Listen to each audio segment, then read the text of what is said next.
माढा लोकसभेच्या पार्श्वभूमीवर साताऱ्यातील फलटण येथे आज रामराजे निंबाळकर यांच्या गटाचा मेळावा आज पार पडत आहे।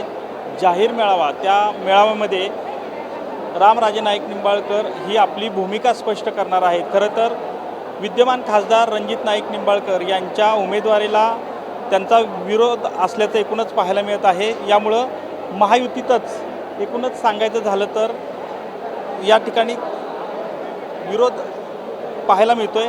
आपल्यासोबत या मेळाव्यासाठी जे काही नागरिक आलेले आहेत त्यांना आपण आज त्यांच्याकडून प्रतिक्रिया जाणून घेणार आहोत। खरं तर आज रामराजे नाईक निंबाळकर आपली भूमिका स्पष्ट करतायत। तुम्ही काय सांगाल याविषयी? 1989 सालापासून राजकारण मी पाहिलेलं आहे। शून्यातून जे विश्व आपलं निर्माण झालेलं आहे, आज एवढा मोठा मंडप भरलेला आहे, कार्यकर्ते आपल्याबरोबर आहेत। राजकारणात महाराष्ट्रामध्ये आपण कुठल्या पातळीवर जायचं हे सांगण्या इतपत मी मोठा नाही, परंतु राजे गटाला कुठलंही ग्रहण लागणार नाही आणि राजे गट आहे तसाच अबाधित राहील या बाबतीची भूमिका रामराजे निश्चितपणे चांगली भूमिका घेतील याच्याबद्दल आम्हाला खात्री आहे। कुठून आला आहे तुम्ही? मी फलटणमध्येच असतोय। नक्कीच आता जी भूमिका जी रामराजे जाहीर करणार आहेत, काय तुम्ही त्यांच्या सोबत आहात? काय आमचं एवढंच म्हणणं आहे थोडक्यात की श्रीमंत रामराजे नाईक निंबाळकर हे आमचे दैवत आहेत आणि ह्या दैवतांनी जे आम्हाला शब्द देतील त्याप्रमाणे आम्ही खालचे मतदार हे काम करणार आहोत। परंतु आम्हा सर्व मतदार बंधूंची एवढीच इच्छा आहे की फलटण तालुक्यात संजूबाबा एक असं व्यक्तिमत्व आहे की जे सुसंस्कृत व्यक्तिमत्व आहे आणि त्यांना कसल्याही परिस्थितीत म्हाडामधून तिकीट मिळावे अशी आमची अपेक्षा आहे आणि ती महाराजांनी जिकरीने कसल्याही परिस्थितीत तिकीट नाही मिळालं कुठलाही विचार करून पण त्यांना उमेदवारी द्यावी हीच आमची विनंती आहे।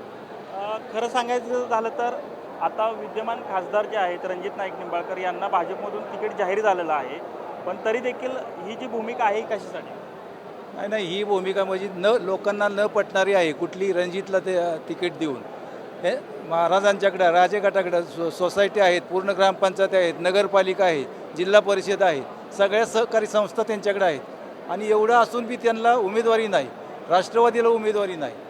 बरं, प्रामाणिक आणि हे लोक प्रामाणिक आणि आमची इच्छा अशी बरं का, आमची इच्छा अशी की राजे गट हा सक्षम राहायला पाहिजे, पहिला आहे असाच राहायला पाहिजे एवढीच इच्छा आहे आणि त्यांना उमेदवारी मिळावी संजीवराजांना एवढी।